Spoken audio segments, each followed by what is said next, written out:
Bienvenidos a El Beber Llama, el podcast donde conocerán el mundo detrás de sus bebidas alcohólicas favoritas. Bueno, yo soy Deneira González y nuestra invitada del día de hoy es Elvira de Dios y ella está aquí para platicar con nosotros sobre consumo responsable, el impacto en la salud y cómo podemos disfrutar de esta bebida o de las bebidas alcohólicas sin caer en la trampa. Bienvenida, Elvira, gracias por estar aquí. De verdad que sé que nos vas a hablar de temas bien interesantes y nos vas a dar datos súper importantes de cómo cuidar nuestra salud consumiendo alcohol.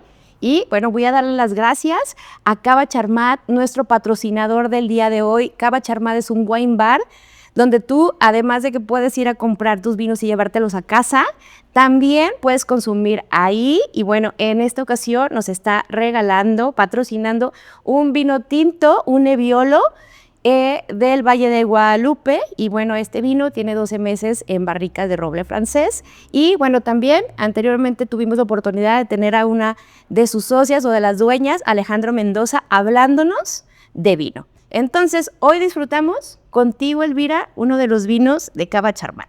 Y bueno, eres psicóloga, egresada por la UNAM. Tienes 20 años de experiencia, Elvira, en estos temas. También tienes una maestría y tienes una certificación que te avala para poder tratar a gente con adicciones. Así es. ¿No? Tienes hijos y también tienes nietos, eres viuda, me platicaste. Y bueno, tienes ya un largo recorrido en estos temas de salud y de bienestar en cuanto a las adicciones. Y también tienes, aparte de que das consulta, trabajas en un lugar muy especial, ¿no? ¿Nos quieres platicar de ese lugar donde trabajas y colaboras? Sí, a mí quiero hacer una aclaración. Soy egresada de la UNAM de la carrera de Psicología. Mi trabajo es como psicoterapeuta, una diferencia entre ser psicóloga y ser psicoterapeuta. Muy bien. Pero bueno, ese no es el tema, nada más quería hacer la diferencia. La maestría es en psicoterapia gestalt. Tengo mi propio espacio, que es una clínica en donde atiendo a personas de manera individual. Normalmente trabajo con adultos, trabajo también con terapias de pareja y terapia familiar y manejo grupos en psicoterapia, grupos de crecimiento, que es psicoterapia. Tengo 2 grupos de varones y 2 grupos de mujeres y trabajo o soy la psicóloga en jefe en una institución que se llama Clínica Da Vida, que es un internado para personas o para jóvenes adultos que tienen problemas con adicciones. Y allí no nada más se tratan las adicciones al alcohol, sino todo tipo de adicciones, porque la mayoría de la gente no sabe, pero cualquier cosa nos puede hacer adictos. Así es, cualquier cosa, pequeñitas, hasta las que parecieran buenas, ¿no? Claro, y las emociones también nos hacen adictos. Y bueno, adentrándonos, ¿qué nos puedes decir o qué es para ti el consumo responsable? ¿No? Vamos a enfocarnos en lo que realmente hacemos nosotros del podcast, ¿no? Que son las bebidas alcohólicas. ¿Cómo defines tú este concepto de consumir responsablemente? Consumir específicamente alcohol de manera responsable, para no generalizar, tiene 3 condiciones básicas. Uno, que sea consciente, otro que sea con límites y otro que mantenga estándares de seguridad personal, de seguridad física, mental, emocional, equilibrio. Mira, consumir alcohol de manera responsable para mucha gente que ha tenido familiares, amigos o alguna situación con personas que han padecido alguna enfermedad por exceso de alcohol o que han sufrido alcoholismo en su entorno familiar, piensan que no se puede tomar alcohol o consumir o ingerir alcohol de manera normal, de manera sana. Sí se puede. Todas las culturas en general en el mundo están relacionadas con ciertos rituales en donde se incluyen bebidas alcohólicas, dependiendo de la región. Y mucho antes que en nuestro país vinieran conquistadores de otras culturas a gobernarnos, ya teníamos nuestros rituales y se manejaban estas 3 condiciones, porque evidentemente en los rituales de nuestra base cultural mexicana era para puros adultos, no había niños. Las mujeres tampoco podían consumir alcohol. nada más los mayores. Y era una manera como de activar, de incentivar ciertos movimientos para hacer danzas rituales o mantenerse en un estado alerta hasta cierto punto. ¿Sí me explico? Combinado con una dieta. O sea, habían ciertos alimentos que se podían consumir y que no se podían consumir. Anotando que en México el azúcar se conoció con la conquista de los españoles. Nosotros no conocíamos el azúcar. O bueno, nuestros ancestros, no nosotros somos mexicanos, ¿no? Pero los primeros asentamientos sí. Y dependiendo de cada región, el alcohol se ocupaba también como una base para conservar alimentos o cosas que ya no tienen vida. ¿Sí me explico? Entonces, el límite, para empezar, la conciencia es, vamos a consumir alcohol para los rituales, ¿no? Las ceremonias religiosas, por ejemplo, judío-cristianas, mantienen su toma de alcohol, ¿no? O sea, que representa la sangre de Cristo, por ejemplo, ¿no? Las bodas, los 15 años, o sea, todo eso que tiene que ver con el alcohol es de manera consciente porque hay un para qué. Cuando sabes para qué vas a consumir alcohol, estás haciendo conciencia. Y cuando esa conciencia no tiene que ver con un para qué embriagarse, porque ya no es responsable cuando llegas a la embriaguez. Evidentemente ya no hay límites, ya no hay conciencia y tampoco seguridad, porque una persona que ya está embriagada puede poner en riesgo su vida y puede poner en riesgo la vida de los demás. Entonces, pues para mí, consumir alcohol responsablemente es estar consciente de para qué lo hago, con un tope o un límite, de gusto, me ebulliciono con una copa o dos, me muevo, soy parte del ritual y evidentemente dejo de beber y permito que mi cuerpo procese ese alcohol y después me voy. Eso sería la seguridad. Qué interesante, gracias por ese concepto que nos das y esto que dices, ¿no? O sea, que creemos que cuando ya hay un problema en una familia ya nadie debe de tomar. Así es. O creemos que no se debe tomar, se sataniza el alcohol. Después te hablo de los mitos que hay con respecto a eso, pero continúa, perdón que te interrumpo. Y Elvira, ¿cuáles son los riesgos de consumir alcohol pero sin ser responsables? Bueno, desde mi punto de vista, el principal riesgo es la pérdida de tu dignidad o la pérdida de tu autoestima, que van mezcladas. Cuando consumes alcohol de manera irresponsable, cuando no hay un para qué, cuando no hay conciencia, cuando no hay límites, cuando no hay amor hacia ti, no hay seguridad, lo primero que se pierde es la dignidad. ¿Por qué? Porque el alcohol desconecta a ciertas funciones cerebrales. Por ejemplo, hay una desconexión de la conciencia de tu cabeza con tu cuerpo. Y esos riesgos, al desconectarnos, conllevan también a arriesgar la integridad de los demás. Una persona que bebe de manera irresponsable, para empezar decimos, no, hace el oso, hace el ridículo, al día siguiente puede que no se acuerde, que tenga blackouts, y si esto permanece, continúa, si se vuelve una adicción, pone en riesgo su vida. La ignorancia es la que nos lleva a esto. Entonces, la salud, el bienestar, la economía, se altera todo tu contexto se altera si bebes de manera irresponsable, si no tienes límites, si no tienes conciencia, claro que sí. Y si tienes un problema físico o mental, al no tener estos topes, al no ser responsable de lo que estás consumiendo, evidentemente te truenas y te puede llevar a la muerte y también a los demás. Sí, claro, o sea, realmente cuando alguien tiene problemas de alguna adicción, pues no solamente afecta a él, ¿no? También afecta al entorno, a la familia y es una cadena, ¿no? Oye, y también, bueno, tiene que ver que todos tenemos nuestro nivel de tolerancia, claro, al alcohol y hay recomendaciones de cómo estar ingiriendo alcohol, ¿no? Combinar con agua y otras que nos vas a decir. Pero, ¿cómo se mide este nivel de tolerancia o cómo podemos saber cada quien hasta dónde o decimos, hasta aquí es mi tolerancia, ¿no? Y quiero imaginar que hay hombres y mujeres y también eso hace un factor. Sí, el nivel de tolerancia, bueno, es que la palabra tolerancia, ¿cómo te explico? Yo lo quiero poner así, o sea, ¿cuándo empieza, cómo le afecta el alcohol a diferentes personas? Porque la tolerancia dentro de mi práctica profesional es cuando llegas a un nivel de alcohol y tu cuerpo al principio, cuando las primeras ocasiones que ingerías alcohol, te sentías alegre, te sentías punzante o más fuerte, dependiendo de cómo cada persona recibe la ingesta de alcohol, era como te sentías.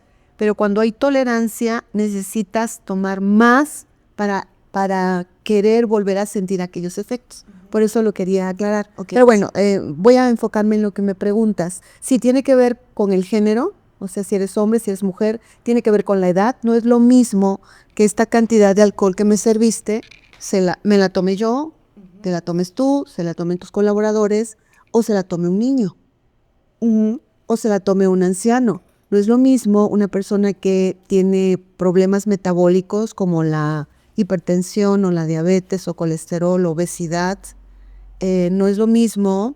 El efecto no va a ser igual y el efecto en cuanto al estado anímico, pero en el cuerpo pues va a crear otro efecto. Entonces, los hombres por lo general pueden beber más grados de alcohol que nosotras. Les afecta de manera diferente, pero influyen ciertos factores para sentir esos efectos de manera distinta.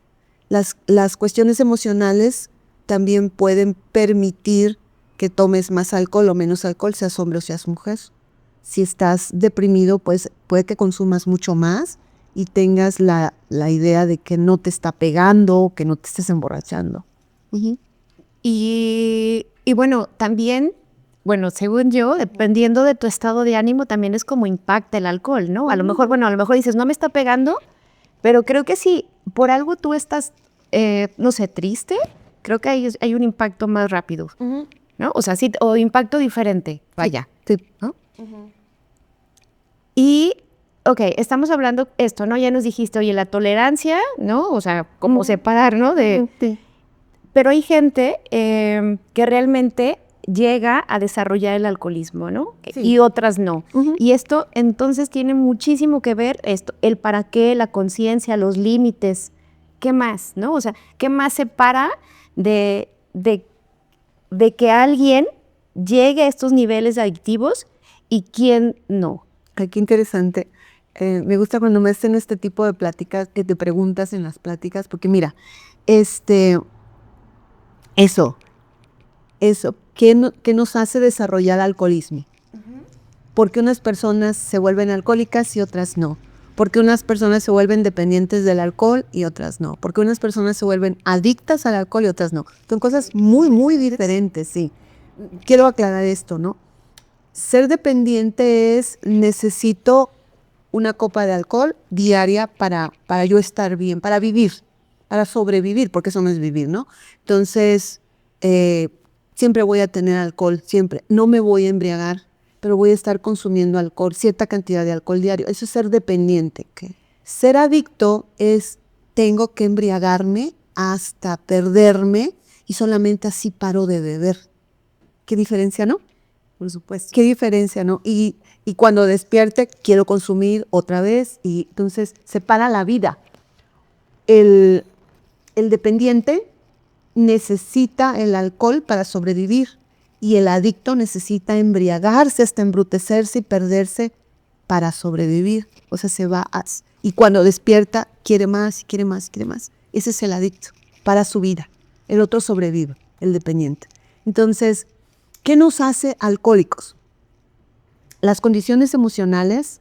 Mucha gente piensa que es el contexto. No, yo llevo 7 años trabajando en la cuestión de las adicciones y he observado el fenómeno del alcoholismo, lo he estudiado y en la base general, en el alcoholismo es un síntoma, no es el problema.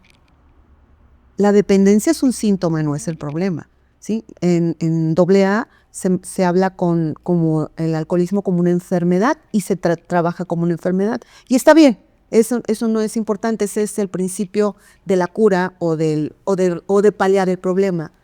Pero lo que nos hace alcohólicos es eso, o sea, que tenemos un exceso en donde me quiero desconectar.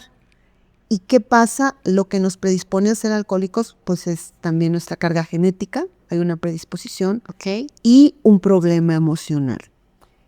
Por lo general, si hablamos de depresión, decimos, las personas deprimidas no deben de beber alcohol porque se predisponen a ser alcohólicos. Pero imaginamos que la persona deprimida está triste y no es así, o sea, eso no es cierto. Una persona yo puedo estar aquí sonriendo ante las cámaras, platicando contigo, y por dentro traer un drama, pues salgo de aquí y me embriago, ¿no? Para poder seguir manteniendo esta máscara. Hay personas que sí están tristes y como el alcohol detona según tu personalidad ciertas cosas en ti, ciertas cosas emocionales. Si una persona está bajoneada emocionalmente por cualquier problema, un divorcio, la muerte de un ser querido, un vacío existencial, no sé, cualquier cosa que detone una carga emocional que no sabes cómo manejar y consumes alcohol, aguas. Porque el alcohol tiene esta característica, es un desinhibidor. Aparte es un depresor del sistema nervioso central. ¿Qué significa depresor? No es que te vas a deprimir, sino que desconecta ciertas conexiones dentro de nuestro sistema bioquímico. Es decir, nos desconecta de ciertas emociones. Por ejemplo, una persona que es muy tímida y toma alcohol, se convierte en una persona sociable, parlanchina. Una persona que está triste puede tener la falsa idea de que al tomar alcohol se pone alegre, se pone feliz. En realidad lo que pasa es que bioquímicamente las conexiones neuronales se desconectan. Bueno, disculpa la redundancia, ¿no? Hay una desconexión neuronal y entonces el cuerpo olvida o en ese momento no puede conectar con esa emoción y se va a otro lado. ¿Y qué pasa? Que también, aparte de consumir alcohol, una persona que está triste y se pone feliz va a generar dopamina. O sea, al haber felicidad hay dopamina o al haber esta descarga de alegría hay dopamina. Entonces, combinar dopamina con alcohol es peligroso. Es peligroso, sí, claro, porque el cuerpo puede que quiera dopamina y no alcohol, pero tú le metes alcohol para generar dopamina. Y es un subidón. Claro. ¿Qué nos predisponen a ser alcohólicos? Algunas enfermedades o, por ejemplo, las personas que son prediabéticas, que nunca han tomado alcohol, empiezan a tomar alcohol, empiezan a sentir calorías, empiezan a sentir movimiento, esa sensación de estar bajoneado se quita. Vuelvo a lo mismo porque es un desinhibidor. Desinhibir quiere decir desconectar, ¿no? Entonces, eso puede ocasionarles una diabetes y también puede fregar los riñones. O sea, todo lo que es el sistema endocrino se pone en riesgo.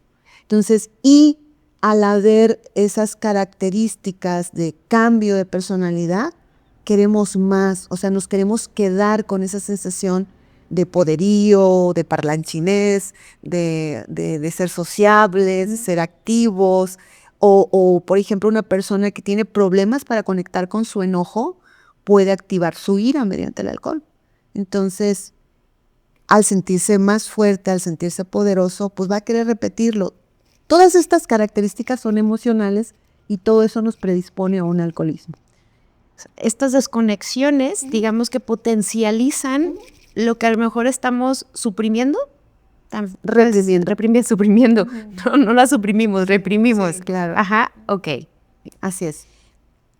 ¿Cómo se puede, cómo nos podemos dar cuenta que a lo mejor estamos pasando de la dependencia a la adicción? O sea, ¿cuál sería como el foco rojo para nosotros conocernos y decir, se me está yendo de las manos? O hay un parteaguas sutil, una línea fina, o de plano a veces nos podemos desbocar. Híjole, mira, es que depende del caso, ¿no? vamos a decir, un gran porcentaje de personas que están informadas, personas con ciertos grados de estudios, que tienen más información con respecto a las bebidas alcohólicas en general, puede que al estar pasando por un bache, o sea, que ha consumido alcohol de manera, pues, se puede decir, ritualista, como le llamo yo, ¿no? O sea, mediante rituales, o sea, nunca se ha excedido y de repente tiene un bajón emocional, tiene un quiebre emocional y empieza a consumir más, se va a dar cuenta que ya llegó a la línea por lo que los demás le digan. Oye, ayer, ¿qué te pasó?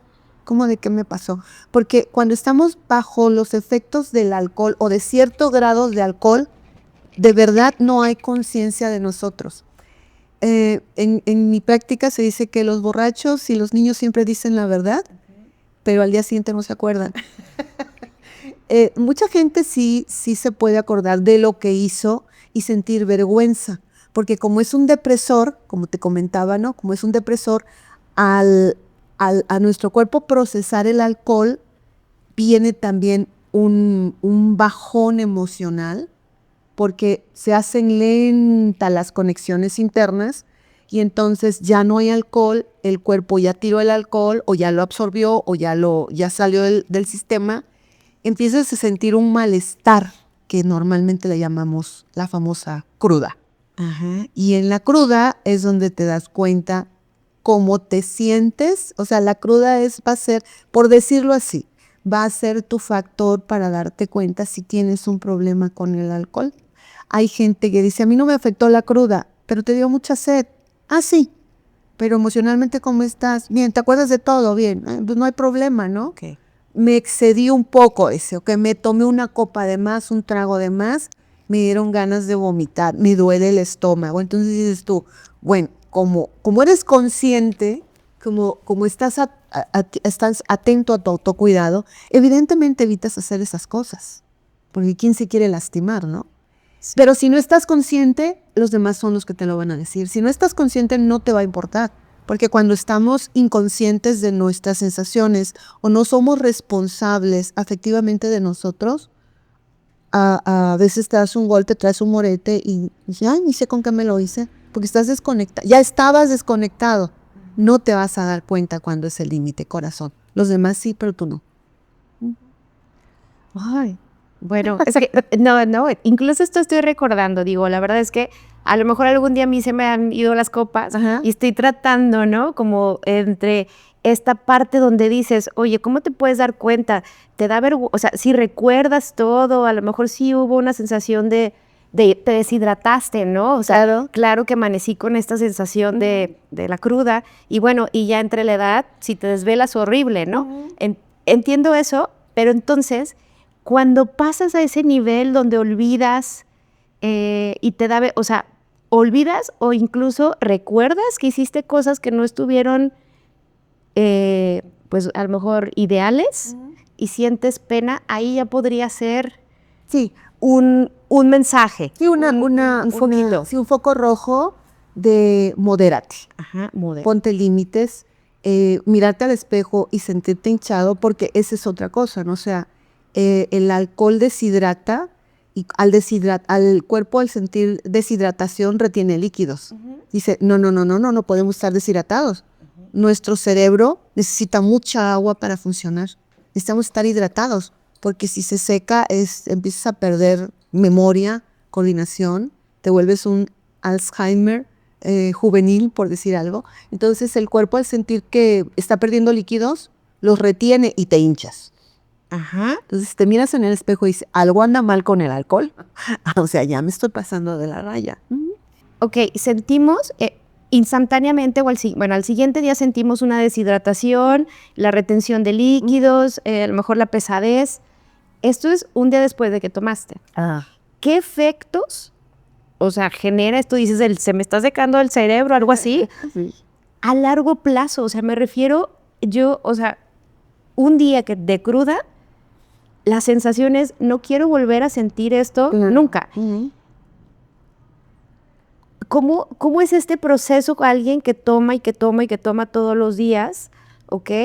Y siente una cruda, no siente una cruda, no deja que le llega, pero todo esto que está pasando, ¿cuáles son las repercusiones más grandes a lo que te lleva, ¿no? A nivel, bueno, repercusión en todo, ¿no? Todos los aspectos, pero a nivel físico, ¿qué sucede con la mente? ¿Qué sucede con tu cuerpo, con tus riñones, con el hígado? ¿Ok? Mira, el alcohol se utilizó o se utiliza en muchas culturas y también en la nuestra, en la industria, para conservar cosas muertas. ¿Sí me explico? Porque la deseca, les quita el agua y mantiene a ciertas propiedades. Eso se llama conservación, fenómeno de conservación. Imagínate que entra el alcohol a tu organismo, le metes muchísimo alcohol, el hígado, que es quien procesa o limpia todas las toxinas de nuestro cuerpo, no de nuestro cuerpo, de la sangre efectivamente. La sangre llega al hígado y el hígado descompone en ciertas sustancias que son buenas para el cuerpo, las manda a la sangre y las toxinas las manda a riñones o las manda a heces. O sea, esas toxinas, eso hace el hígado, es nuestro laboratorio químico. Pero, ¿qué pasa si a ese hígado le echas alcohol? Nada más así. Échale alcohol a una carne, Ajá. lo va a desecar. Sí, claro. Entonces eso le pasa a nuestro organismo, para empezar. O sea, para empezar, hay una tolerancia. El hígado tiene cierta capacidad para degradar el alcohol, para limpiarlo de la sangre. Cuando eso llega a un límite, va directo a la sangre. Entonces, para empezar, el hígado se empieza a cocinar prácticamente. Y todo el demás alcohol va a hacer lo mismo en otros órganos. Eso te lo quiero poner. No es tan así, pues, no es tan fácil de explicar, pero gráficamente imagínalo. Imagina que ya se cocinó tu hígado y todo el alcohol va a otras partes como riñones, el corazón, los intestinos. Entonces, puedes tener enfermedades como cáncer de hígado, que es un clásico, de estómago, de intestino, o sea, donde se quede pegado. Mucha gente piensa que dejar de beber, que en la abstinencia vas a poder recuperar la salud. Sí y no. Cuando excediste tu cantidad de alcohol, tienes que estar constantemente revisando y haciendo un montón de cosas para quitar ese alcohol del cuerpo. El alcohol se evapora, ¿sí? No es como el agua que a cierta temperatura, a temperatura ambiente, si dejamos esa copa, se va a evaporar el alcohol, se evapora muy rápido, a baja temperatura. Entonces, nuestro cuerpo tiene gases y también queda almacenado. Y te lo digo porque tuve un paciente. Yo tengo una certificación, no te comenté, en una terapia que se llama psicocorporal. Son 4 años de estudios para ser terapeuta psicocorporal. Yo la tengo y eso me convierte en una persona que sabe manejar músculos. O sea, se trabaja a 4 niveles, ¿no? Se manejan los músculos. No es un masaje, pero hay que tocar músculos. Porque se dice que tenemos memoria muscular. ¿Okay? Por ahí va el asunto. Es más complejo, pero por ahí va. Y tuve un paciente que llegó y me dijo, tengo 8 años sin beber porque estoy en Alcohólicos Anónimos y la fregada, pero tenía cierta rigidez que se llaman corazas musculares y lo veía muy rígido. Y yo dije, ¿sabes qué? Vamos a iniciar con terapia psicocorporal para que contactes con ciertas emociones que tienes atoradas. Empiezo a estimular su cuerpo con mis manos, usando la técnica. Y al terminar, porque son 40 minutos de esa técnica, se para y empieza a expeler un aroma a alcohol. Y le dije, ¿volviste a beber? No, me dice Elvira, no, te lo prometo que no. Y bueno, 4 sesiones y seguía oliendo alcohol. ¿Y sabes qué pasa? Que cuando yo tocaba, no recuerdo que, realmente no recuerdo, o sea, yo me quedaba, voy a poner atención, pero yo hacía mi práctica y se me olvidaba que tenía que poner atención. El olor a alcohol, el aroma a alcohol, así como huele alcohol, si le quitas el olor a fruta, así olía su cuerpo, como si acabara de beber. Qué interesante. Sí, claro. Y yo tenía en aquel entonces un aparatito para medir grados de alcohol y le dije, ¿sabes qué? Te voy a medir antes de que entres. Nada, no estaba borracho. Y volví a tocar. Entonces su panza era muy inflamada y me decía que era por el hígado. empecé a trabajar el hígado. No, es que en el intestino tenemos gases, tenemos heces, ¿no? Ahí quedaba almacenado el alcohol. Todo acumulado. O sea, 8 años y todavía tenía alcohol. Podía sacar todo Así es. Bueno, Así es. ya nos podemos dar cuenta. Ok, entonces tu pregunta, Una idea.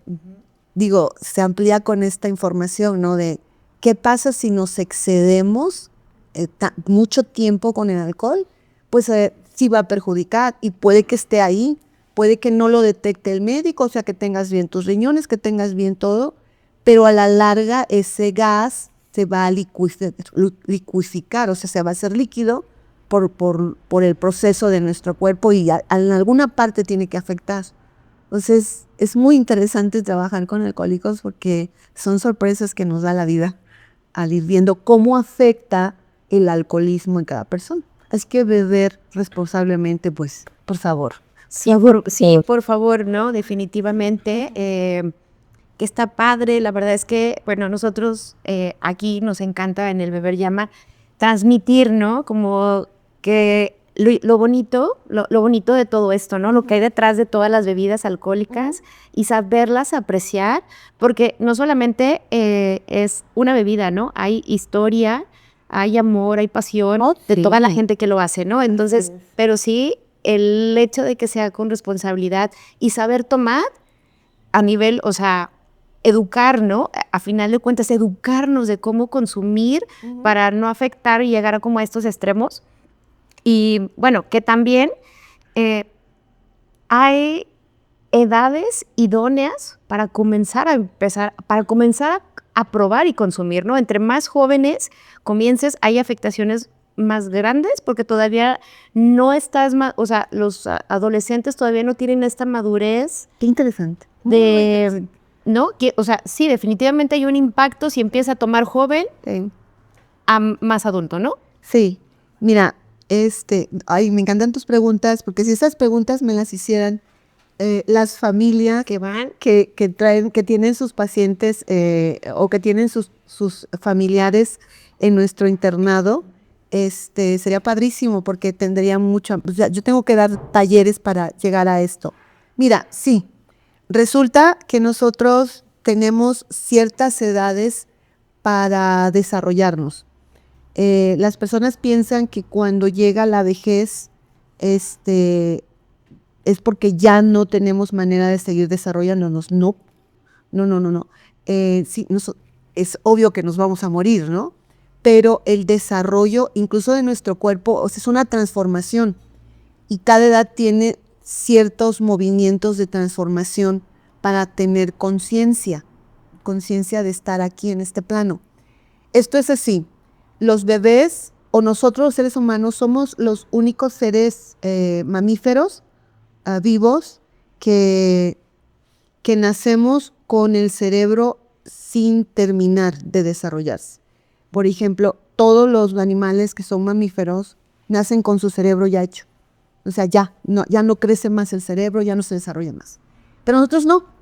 Nosotros hasta la pubertad, que es cuando empieza toda esta máquina de hormonas, el desarrollo de las hormonas empieza con la pubertad, que es la menarquia, la primera regla en la mujer, y la espermaquia, que es la primera expulsión de moco por el pene del niño. Esa es la pubertad. A partir de ahí se empiezan a desarrollar nuestros hemisferios frontales, óiganlo bien, se empiezan, o sea, el cerebro empieza a crecer en la parte frontal, por eso se dice que aquí tenemos el tercer ojo, que aquí está la conciencia. En realidad empiezan a hacerse conexiones, no es que empiece a crecer, ahí está la masa, pero las conexiones neuronales empiezan a hacerse. Entonces los adolescentes no tienen terminados o apenas inician las conexiones de lo que son los límites, ¿ok? El aparato psíquico que permite tener límites empieza a desarrollarse a partir de la menarquia y de la espermaquia. Entonces, si le das alcohol al adolescente, impide, ¿qué te dije? Que es el alcohol desconecta, desinhibe, ¿no? Entonces, impides que esto o se haga más lento esta conexión. Entonces, no es recomendable, como te comentaba, en los rituales básicos, dependiendo de la bebida alcohólica que se utilice, sin importar si es vino, tequila, brandy, el para qué de la bebida no se le da a los niños. Todas las culturas lo sabían. ¿Sí me explico? Ahora, la edad, claro que es fundamental. Cuando se dice que nuestro cerebro termina de hacer todas esas conexiones entre los 20 y 30 años. O sea que hasta los 30 años tenemos desarrollo. Entonces, hay que beber con mucha disciplina y moderación a partir de nuestra mayoría de edad, que son los 18 años. Y si no es necesario consumir alcohol, pues no lo consumas. Pero no está por demás saber esto, ¿no? O sea, que hay que darle tiempo al cuerpo a que se desarrolle, al cerebro a que haga sus conexiones para tener una vida adulta plena y disfrutar de todo lo que te quieras, incluyendo el alcohol. Y por supuesto que te enfrentas tú a adicciones con adolescentes. Oh, sí. O sea, tremendo. Exactamente por esto que dices, ¿no? Si todavía el cerebro no está desarrollado y no hay límites o pierdes los límites, o sea, es más fácil que pierdas los límites. Por supuesto. Por supuesto que hay un impacto muy grande. Claro. Y mucha gente, perdón que te interrumpa, piensa que el adolescente, la adolescencia es de los 15 a los 18 años. No. Se termina de ser adolescente, o sea, porque la adolescencia es una cuestión psicológica, no es física, es psicológica. Se termina de ser adolescente cuando tu cerebro termina de desarrollarse. O sea, puede ser un adolescente hasta los 30 años. Yo conozco niños que tienen 70 años, que nunca fueron adolescentes. Bueno, claro, viene de adolecer, ¿no? Okay. Entonces, claro, que también tiene que ver esto, ¿no? La genética, tú cuando terminas de desarrollar toda esta adolescencia, ¿no? Y bueno, nos has platicado exactamente, ¿no? Del impacto incluso de la genética y de cómo para algunas personas es más fácil caer, digamos, ¿no? En ciertas, hablamos de tolerancia, ¿no? Así es. También, y repercute la parte genética, pero hay que cuidar mucho también, pues a la juventud, ¿no? Claro. Al adolescente. ¿Cuáles serían tus recomendaciones para consumir, que cuando consumimos podamos, digamos, no emborracharnos? O sea, ¿cuáles serían las prácticas que tú nos recomiendas que cuando estamos bebiendo alcohol o cómo beberlo más adecuadamente, bueno, que cae en lo responsable? ¿Cuáles serían esos tips? ¿Cuáles son esas prácticas? Básico. Vamos a ir en las 3 reglas para beber de manera responsable de atrás para adelante, ¿no? Vamos a hablar de la seguridad. La seguridad no es cuidar de ti, de los demás, así como físico, sino también interno. No externo, sino interno. Es decir, la seguridad empieza desde mi alimentación. Para beber de manera responsable y de manera responsable, cuidando la seguridad, necesito estar alimentado, o sea, nutrido e hidratado. Porque si voy a beber cualquier clase de bebida que contenga alcohol, me va a deshidratar. Entonces, lo que voy a hacer es estar hidratado. Recomiendo que si van a una boda, mucha gente está en el trajín de la boda y no come. Y lo primero que llega el mesero a la boda te sirve tu copa de agua y te sirve, ¿qué deseas tomar? No, pues tráeme una cervecita, ¿no? Que esto es bien interesante. Entonces, empiezas a beber antes de comer y eso no está bien indicado. Primera, porque la mucosidad que contiene tu estómago para ser protegido, mucha gente no sabe, pero nuestro estómago cada 3 días se consume a sí mismo y genera una capa, porque contiene muchos ácidos. Entonces, imagínate si le metes alcohol, puedes desarrollar un cáncer de estómago. Sí, hay mucha gente que dice, yo no puedo comer cuando bebo. Yo, wow, Dios te bendiga, ¿verdad? Y te proteja, porque estás destruyéndote, o sea, le estás metiendo más ácido a lo que ya está ácido. Entonces, no comer media hora antes de beber, pero sí comer, no llegar con hambre a una boda, a un ritual donde se va a servir alcohol, sino estar nutrido. Tomar mucha agua, o sea, tómate mínimo 1 litro de agua antes de beber. De hecho, de verdad, en las cenas finísimas de París, lo primero que te sirve el maitre es tu copa de agua. ¿Por qué? porque se va a servir alcohol. Claro, para hidratar. Así es. O sea, te voy a deshidratar, primero te Sí, hidrato. exactamente.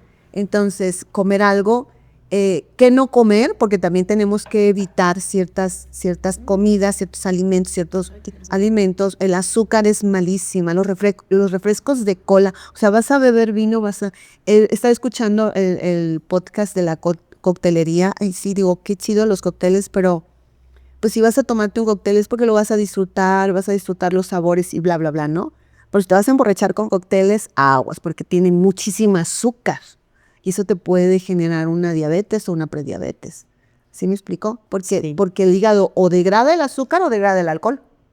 O te así. O le das, claro, las dos, por favor, No se pueden las dos, exactamente. Entonces, no beber, si vas a consumir alcohol en una boda, pues evita los refrescos de cola, los tragos espaciados, o sea, disfruta el sabor. Ahorita, por ejemplo, los traguitos que le doy, me queda el sabor a uva y estoy sintiendo como algo como vainilla, ¿sí me explico? Claro. Está delicioso y ahí está la copa, ¿no? Puedo seguir platicando, no me voy a emborrachar y eso le da permiso a mi hígado de ir quitando o ir eliminando ese alcohol y no mandarlo a torrente sanguíneo en donde yo ya después ya no pueda hablar o me pare y me caiga, ¿no?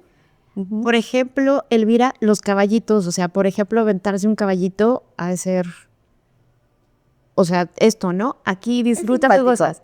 Sí, o sea, pero esto, por ejemplo, claro, a lo mejor es más fácil que te emborraches con un caballito si te tomas 3, 4, pero ¿hay alguna diferencia? Claro. Que te lo avientes así, de golpe a estar haciendo tus traguitos. Va de nuevo, o sea, El impacto es más fuerte. nuestro cuerpo tiene cierto tiempo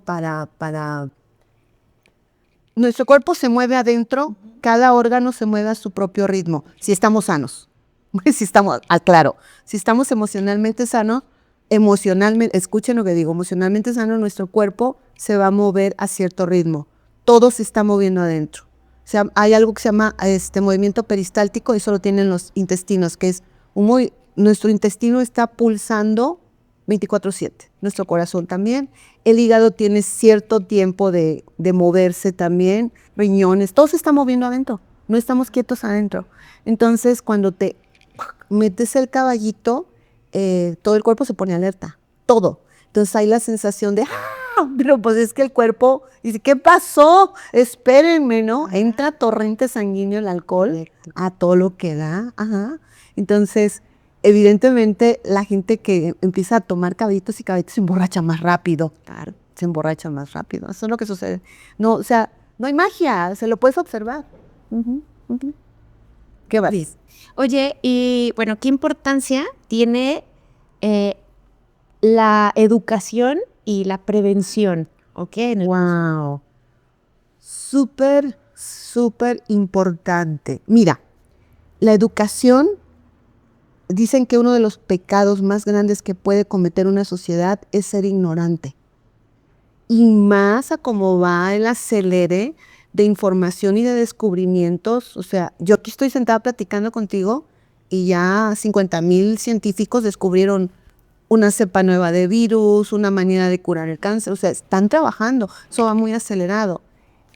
Las formas de procesar los alimentos, la gran variedad que hay ahorita de vinos de todos los colores y de los licores de todos los sabores y de todos los países, pues es inmensa. Entonces, si no tienes educación, no sabes que te estás metiendo a la boca, ¿no? Entonces, la educación es básica y inicia en casa.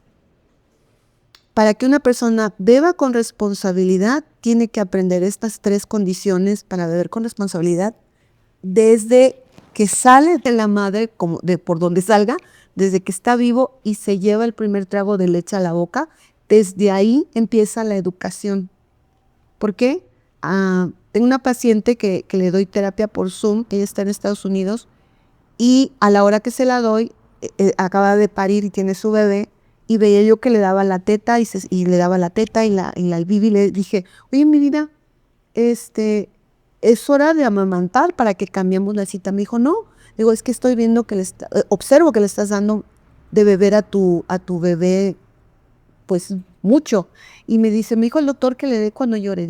Y me dije yo, ¿es en serio? hay una regla y no la inventé yo, ni la inventó, ni la inventaron los pediatras. Esto es observación. Desde que estábamos en la cueva hasta nuestros días, que un bebé recién nacido tiene su estómago más chiquito que su puño. Entonces, por eso sus traguitos se le deben de dar cada 2 horas para que su cuerpo, su hígado, riñones, vaya absorbiendo los nutrientes. Lo va a convertir en bebé obeso antes de ser un bebé nutrido. Desde ahí empieza la educación de qué nos metemos, a qué horas, cómo. Entonces, la educación es básica en los límites. Esos son límites. Si desde el bebé va la madre educando a las horas de comer, cómo educar los esfínteres, a qué hora hacer pipí, a qué hora hacer popó, va a ser más fácil decirle a tu adolescente que ya sabe cuándo comer, cuándo defecar, cuándo hacer pipí, cuándo bañarse, a qué horas acostarse. Si ya tiene práctica de límites, tu adolescente que está en la universidad y que está bajo una gran presión social para que beba, porque ya son las fiestas o las pijamadas o sea, todo lo que ellos viven, pues va a ser más fácil que le digas no, tú no. Y va a decir, ok, está bien, ¿por qué no? Porque no te has terminado de desarrollar. Discúlpame, pero no, ¿no? O sea, va a ser más fácil que entienda los límites, que entienda el para qué decirle que no. ¿Sí me explico? Y que lo entienda, sí, por claro, supuesto, pero ¿no? porque hay una educación previa. Hay algo previo. Ajá. Mira, Está diciendo. prevención y educación son así. Si estoy previniendo, estoy educando. Y si estoy educando, estoy previniendo. Es más fácil prevenir cuando hay una educación en límites en casa, desde que nace el bebé, y eso te genera una prevención. No porque vas a manejar, no porque mira las noticias, estamos educados, vemos qué le pasó a... En nuestra familia siempre va a haber un adicto, un alcohólico, un gay, un suicidio, o sea, en nuestra familia, tu familia, la mía, va a existir todo eso. Y desde la educación podemos expresarle a nuestros hijos por qué no. ¿Ok? Van de la mano. Sí, por supuesto, eso me encantó, ¿no? O sea, la educación con la prevención y previenes para educar, ¿no? Y Elvira, cuando detectamos o tenemos a alguien cercano o conocemos a alguien que necesita ayuda, ¿ok? Y que muchas veces dice, si no se quiere ayudar, pues no hay forma. Pero, ¿qué es lo que tú sugieres que se tenga que hacer cuando tú detectas que alguien cercano que amas o que requiere cierto apoyo, a dónde puede dirigirse o qué es lo que se tiene que hacer? Mira, voy a poner un ejemplo hipotético. Tengo una amiga, sesentona como yo, que la veo cada que nos reunimos, se pone ebria. Si yo le digo a mi amiga que tiene un problema, ya no va a ser mi amiga. Pero pues a lo mejor conozco a sus hijos o a personas muy, muy allegadas a ella, su pareja, y le comento, oye, ¿ya te diste cuenta que fulanita tiene un problema? Habla con ella. Hay algo que no podemos evitar, dice Bert Hellinger, y es que el otro viva su experiencia. Si es mi pareja, evidentemente ahí tengo una responsabilidad afectiva de decir, ¿sabes que tú ya no estás pudiendo con tu problema? Voy a buscar una clínica, voy a buscar un médico que te revise y que vea qué grado de enfermedad tienes. Te estás comportando como un niño y ya no estás pudiendo. Si mi pareja me dice que no, fíjate, en México no hay legislatura que nos impida agarrar de la mano a mi pareja y meterlo a una clínica que se desintoxique. O sea, no se tipifica como secuestro si un médico avala que está poniendo en peligro su vida y la mía.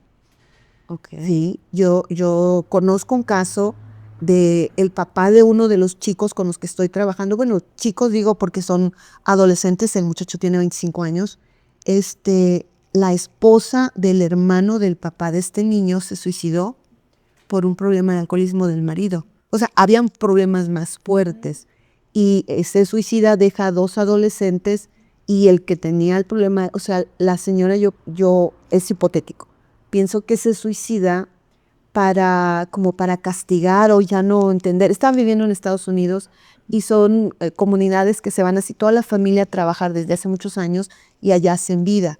Entonces son comunidades muy cerradas. Quizá ya no tenía con quién hablar. Pienso que llegó al borde, al límite también puede que tenga un trastorno borderline y ella ya ha dicho, ya no puedo más. Y también era una manera de castigar al marido. No funcionó. Dejó de beber un mes, la enterró, mandó a los hijos a otras familias, o sea, a parientes de él, se puso hasta el queque y se aventó a un barranco. Y los dos murieron. Ok, terrible. Bueno, eso es un ejemplo de lo que puede suceder en una familia. Entonces, ¿qué hacemos cuando esto sucede? Normalmente el que tiene el problema no se da cuenta o lo oculta. Entonces, si es un amigo, comunícaselo al pariente. Si el pariente no hace nada, no es tu responsabilidad. Tú lo que puedes hacer es orar, poner una velita y ver en ese caso qué te puede servir a ti como lección para no caer en eso. Si es un familiar, en México sí se puede llevar a tu familiar, pues se puede decir no con engaños, pero si le tienes un problema, vámonos, ¿no? Internarlo. Hay grupos de AA, hay grupos de Al-Anon, que es para trabajar la codependencia. Porque también esto es algo que te quiero comentar. El alcoholismo es un síntoma de un problema emocional, pero también se puede convertir en un juego psicológico. En 1970 más o menos, por esos años 69-70, un psiquiatra que es reconocido en nuestro ambiente, escribió un libro que se llama Los juegos que todos jugamos, el doctor Eric Berne. Él ya falleció. Y ahí describe el juego del alcohólico. Entonces, el alcoholismo tiene sus consecuencias porque tú eres dependiente o alcohólico, pero tu familia se puede volver codependiente. Hay mujeres, esposas que no saben cómo lidiar un matrimonio, cómo relacionarse con su marido y se relacionan a través del alcoholismo y toman ganancias de tener a su esposo alcohólico. En la cruda se desquitan y no les conviene que se curen. Es muy complejo, es muy complejo. Si la familia directa no hace nada por el alcohólico menos lo va a hacer. El alcohólico no se da cuenta que es alcohólico y si se da cuenta lo va a negar, lo va a justificar, lo va a normalizar, que es un grave problema, es una ignorancia muy grave, normalizar algo que desconoces. Oye, no, pues es que desemboca un montón de cosas esto de no consumir responsablemente. Sí. Y bueno, esta plática creo que nos daría para... te invitaremos a otro episodio a seguir platicando, ¿no? De muchas prácticas que se pueden implementar, pero ya nos diste tips que realmente son muy valiosos y muchísimas gracias, Elvira. De verdad es que a mí que me encanta, ¿no? Tomarme mi vinito, estar como estas bebidas, claro, esta parte de ser responsable y ser conscientes, ¿no? Y cuidar, ¿no? Divertirnos, gozar, pero también pasárnosla bien, pero también estar bien conscientes, ¿no? De los efectos que puede traernos, no solo a nosotros, sino alrededor. Consejo, a cada persona si le gusta el alcohol, pero está pasando por un mal momento o siente que trae problemitas de la infancia, sobre todo con mamá o papá, atiéndanse. O sea, en mi práctica profesional, bueno, si ya tienes un alcoholismo no te voy a decir sigue bebiendo, ¿no? Pero los pacientes que van que son ambulatorios, que no están en clínica, que llegan conmigo, trabajamos mucho la parte emocional. No les digo deja de beber, sino trabaja la parte emocional para que la desconectes de tu práctica alimenticia y de degustación de alcohol. Sí, perfectísimo. Ya nos diste otro tip. Atiéndanse cuando realmente noten y sobre todo traigan un problema emocional personal y que lo estén detectando. Y Elvira, muchísimas gracias. En nombre de todo el equipo del Beber Llama, nos encanta que hayas estado aquí. Gracias. Y bueno, ¿dónde te pueden seguir? ¿Dónde te pueden encontrar? ¿Quieres compartirnos qué? Redes sociales, teléfono. Mira, donde me pueden encontrar es la página, se llama clinicalavida@com. ¿Sí me explico? Es donde me pueden encontrar. No tengo tarjetas de presentación, voy a ser muy humilde, pero tengo mi agenda llena. Normalmente es por contacto. Si tienes una amiga, ya que me conoces y me la mandas, con mucho gusto la atiendo. Porque dejé eso, o sea, bendito Dios, me va muy bien en mi trabajo. Pero me pueden contactar en Instagram como elvi.dedios o me pueden contactar en Facebook como Elvira de Dios. Ahí estoy, ahí me encuentro. Pues muchísimas gracias. Ya, bueno, ya sabemos dónde podemos encontrar a Elvira o cómo la podemos contactar. Sigan El Beber Llama. Estamos en TikTok, en Facebook, en Instagram. Y bueno, suscríbanse al canal. Estamos en YouTube, estamos en Spotify y también estamos en Amazon Music. Y pues, Elvira, gracias por todo. Salud, ¿ok? Antes de irnos. Gracias por estar aquí. Gracias por invitarme. Fue un placer. Y bueno, yo soy Deneira González y les mando un fuerte abrazo.